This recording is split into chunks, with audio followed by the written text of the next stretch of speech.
When you're dating that person you swore things were going so great with, then out of nowhere, they started getting a little distant and cold and they kind of broke things off. You don't know what happened. Or you're in a relationship with your partner. You swore you loved each other and things were awesome until they weren't. And now all of a sudden they're dumping you and you're kind of so confused. You thought maybe you weren't attractive enough. Maybe you weren't doing enough. Or they just switched up and they changed up on you, right? They became different. I don't want you deluding yourself because it's not going to help you to get better results going forward. So I'm going to tell you right now the hard truth about why they lost feelings for you that no one's going to tell you. Now, let me say this first before I go jumping into the reasons, right? If you are confused as to why someone walked away from you or, dumped you and ended a relationship, that's on them. You shouldn't be confused. Now, to be fair, if they try to communicate directly, clear and concise, and you weren't trying to listen, and you weren't really hearing them, right? Because you weren't really trying to take in and process what they were saying to make sure you understood it, then your confusion's on you.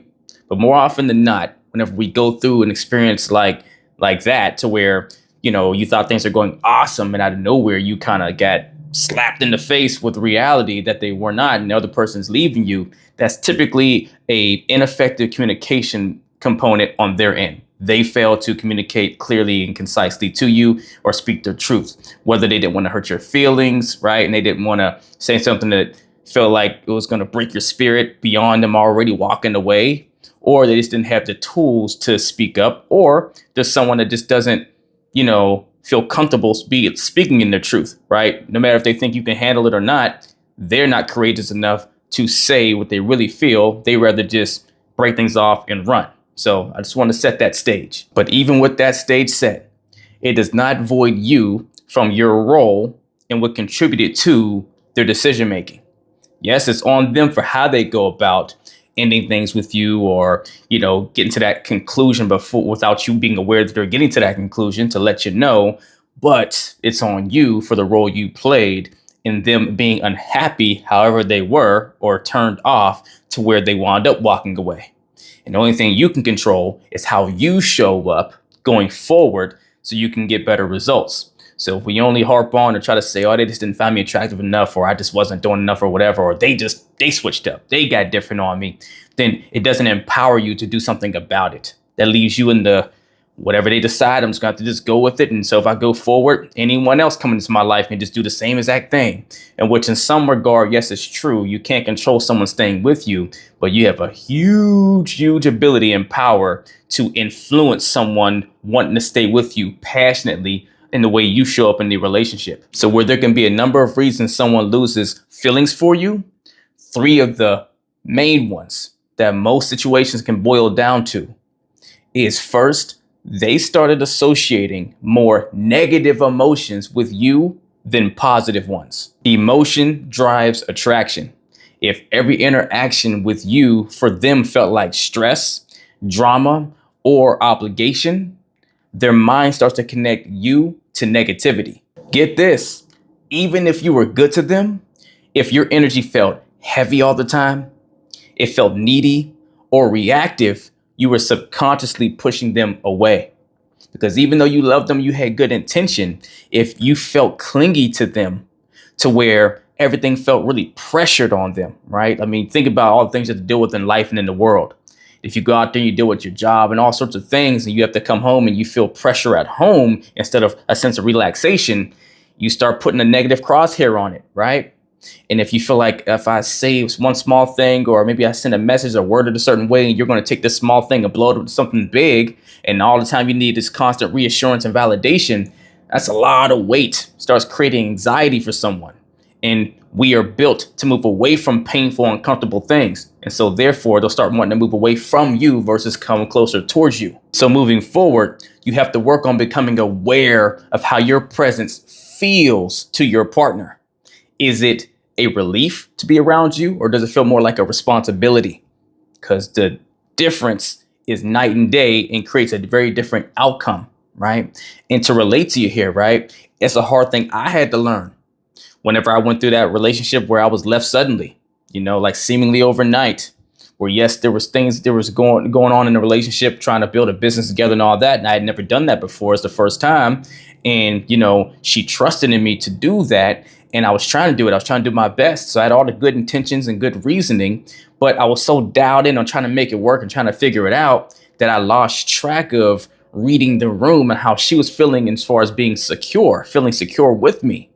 So where, yes, it's on her that she didn't necessarily have dialogue with me about, hey, I'm concerned about wanting to stay in this relationship with you, right? She didn't say those things to me, although I knew she was concerned about our circumstance. Eventually, she just sat me down and had the conversation to break things off, and I didn't even see it coming. It just blew my wig back, right? Because I had no idea. So that part's on her for not living more in her truth to tell me she was getting to that point sooner, but it's on me for not being aware of how I was showing up or how I was operating in that dynamic and not checking in with her to make sure I'm making adjustments to make sure she feels safe and reassured. That got me the result I got, right? I had to read the room better, had to become aware of my presence and whether it was providing a sense of relief or responsibility. And the way she saw it on her end was I was becoming more of a responsibility, something, that was more dragging her down. And was, if anything, she was sinking with me instead of feeling reassured by me. That's where you live and you learn. I had to learn in that moment that I wasn't leading properly as a man. I didn't know what that even meant until I went through that experience that showed me, oh my gosh, you can't just make sure your woman feels protected physically. Emotionally, you have to make sure she feels protected and secure, right? Very, very important. But once I learned it, it was so beneficial for me moving forward to get way better results in my relationships to come. Second reason, you became too predictable and stopped being intriguing. They got bored with you. Attraction needs uncertainty and excitement. Remember, uncertainty is one of our 6 core human needs. And in a relationship, we look for our partner to be a big contribution to that need. So if your relationship became very routine, predictable, or lacked growth, the feelings will start to fade. And they started feeling more emotionally stimulated outside of the relationship than in it. This is why the takeaway for you going forward is to always keep evolving your own life. Stay someone they have to continue to learn about and be excited by. A sense of newness, freshness, right? It's where like the romantic spark comes in. Keep being someone that keeps them on their toes in a way. Bring some vibrance to the relationship, right? Keep them engaged. And there can be a multitude of areas where they didn't feel stimulated by you. It could be they didn't feel like you guys did anything that was brought excitement to your lives, right? Like you became really boring and not like the person they met in the beginning. Maybe they felt like there wasn't enough excitement and turn on in the bedroom. It could be any areas like that, that for long enough and they're starved long enough in those areas, they start seeking that type of excitement or something that brings vibrance to them outside of the relationship, because in it with you starts meaning dark cloud, boring, monotony, and just stale. And I can speak from some level of experience to where I thought in my mind years ago that I've always been a great time. And not to say that I wasn't to some degree, but that I had all these things figured out. But back in my first serious relationship, right, I wound up getting cheated on a lot, right, across some years, right, without me knowing. When I came to find out, it obviously knocked me back, right? I was, oh my gosh, can't believe this happened. Now I walked away from that relationship, but I was obviously deeply hurt and trying to figure that out and make sense of it. And I kept having all this anger and blame I was placing on her, which rightfully so for her actions. She chose that. That was on her. But I had to ask myself, what was my role in her choosing that, right? Because she didn't just get up one day and say, I just want to be this type of person, right? Needs probably weren't being met. And uncertainty jumps to the top of the list when I think about that, right? Whether it may have been something in the bedroom because, hey, I was a novice back then. I was just figuring stuff out. I didn't know. Probably was dropping the ball there. Not knowing how to bring a certain experience to the relationship as a man for what a woman kind of likes or enjoys most in a relationship. Yeah, I was always a good guy. I was doing good guy things, but maybe it wasn't what she needed to feel a sense of vibrance, right? I had to be aware of that and make sure I was staying on top of evolving as a person myself and keep providing an experience to where she wanted to be engaged there. Again, it's her responsibility to own her actions, to choose to go do what she did instead of maybe communicating that better to me or even knowing that for herself or whatever. But the takeaway for me to get better is making sure I continue to be someone that was evolving and always being able to bring something new and bring something vibrant to the relationship. And that doesn't mean you have to be becoming a new person every week just to keep your partner there. Then that's you doing hat tricks and circus acts to keep a person there that should be loving you anyways, right? But what it means is don't just get stale in your life. Don't just become a boring, repeated movie over and over again to where your partner knows exactly how this ends every time. And when they think of doing life with you, it sounds like depression and sadness and lack versus something that seems exciting, vibrant, and colorful. And the third reason, and this is a hard one to fully embrace somewhat, and sometimes your ex wasn't even consciously aware that this is what was happening, but they just knew they weren't happy, right? And it's that they didn't lose feelings for you at all. It's that they stopped feeling challenged by you. People crave a sense of progress in relationships. For the relationship as a whole, where are we going with this? And for themselves as individuals in respect to you. So if you became too available all the time, like you didn't have any life of your own still being an individual. If you were too accommodating, you always bend it to what they wanted, never championed for your thing, right? It was always fitting to them. Or you stopped inspiring them to level up, then they started losing motivation to continue to keep winning you over. See, it's not enough that we just secure a person that we have in our lives and they love us, we love them, and now we just go off to happy ever after, right? Like I've said in other videos, you have to always date your partner. You should be dating your partner to the day you're not here anymore, right? It's an ongoing thing because that's the stuff that built the romance and the spark in the first place. That getting that someone has an excitement to like show you how amazing they are, to want to have you in their life because they see you as this amazing potential partner. And they're really turned on by you being this prize, right? Because people like to have something that's worth having. And it's worth having if they have to be held to standard. And if you're always the one that's just available to them and they never have to intentionally be on their game to make sure they can continue to have your time and different things like that. Or if you're always just bending to whatever they want and everything else, and they never have to consider your thing, then they start losing that resistance that makes them hold up to a certain standard. See, just like if you were an astronaut and you went into space, you can't stay up there for too long because your bones are not getting enough resistance to push back against to stay strong. They start to get weakened and they get soft and they get brittle, right?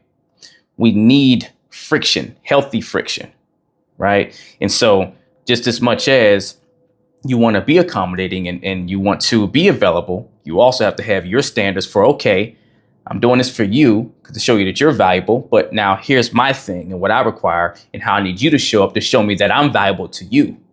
And that's what your partner wants, even if they're consciously not aware of this. This is why I said it might be a subconscious thing to your ex, because they might have just known that something feels off, right? This is where people start saying, something was missing. Just wasn't feeling that spark in some way. Something wasn't there. I can't put my finger on it. It's because they didn't feel that internal and subconscious challenge to want to continue to earn you as the prize in their life. So they can still feel like you are this prize-worthy person that they chose to be with. This is one of the biggest things I stress to women in respect to being with the man in their life. For a man in masculine energy that's about challenge and building and productivity and taking on things and building stuff, you're going to get the best out of that man when you continue to hold him to a standard, right? Don't let him waver on what you require in order to have access to you, because that's going to make him want to go harder and feel more accomplished and more prideful whenever he is hitting that mark to earn the value that is you. He feels good about that. Now, I'll say this carefully, right? That doesn't mean be unreasonable. Don't set some bar mark that you wouldn't even live to, that he has to do all these grandiose things just to be in your presence and all that. No, but what do you require to feel like you're being treated, taken care of, and provided for, looked after, and handled and respected as the value that you are as a woman? What's that require, right? And hold him to that, right? If you're going to stay in his life, how does he need to show up and make sure he's taking care of his business to have you there? Because hey, if you need a man to be your provider, protector, or at least you're looking for one to be that. Not that you maybe need it, but that's what you want and you like. which makes sense because if you're going to build a family together as the woman in there, you're going to have children, then you're at some point, you got to turn all your focus to nurturing those kids that you just, brought into this world. And so you need him to be able to have your back and be able to hold you down while you do that for the most part, right? Most likely.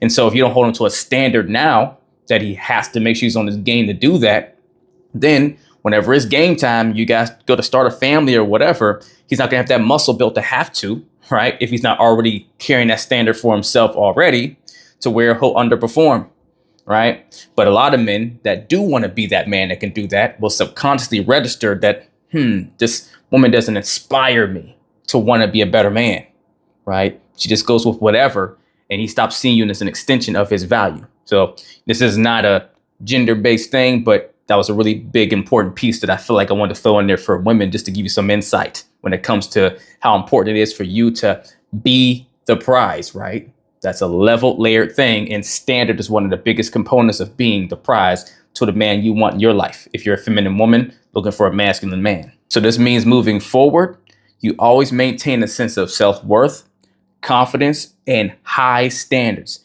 that you live to first, right? Don't require anyone to meet standards that you're not going to live by to yourself, right? And you never let them feel like they fully have you without effort. It's so important. Even if you are the man in the equation with the woman in your life, never let her feel like she gets to just have all the benefits of all what you've built and, the business you put together or this empire you've created, right? The home and all the resources and all things that you have. And she never tends to anything that you need, right? She never tends to stuff that is valuable to you, never feeds and pours into the things that matters to you most, right? Hold her to standards too. People, period, right? Whoever you are, man or woman, doesn't matter. Make sure that you're always treated as a prize in your relationship for whatever respective position that you are in. Because when you don't, someone that actually does hold themselves to a certain caliber will soon stop seeing you as a good compliment to them. And if anything, it's the wrong person to be with. If you want help learning how to build your standards and the way you show up in a relationship so that it's way less likely anyone that's the right person for you would ever want to walk away from you, then email or DM me the word coaching and we will get the work as long as you're truly ready to put that work in. If you're not ready for one-on-one coaching, don't have the time or the space or even maybe the resources for one-on-one coaching, then at least email or DM me the word revival to join my Relationship Revival Hub community where you can learn the same things I teach my clients one-on-one at your own pace, on your own time. Either way, do something to get in the race. Let's get it.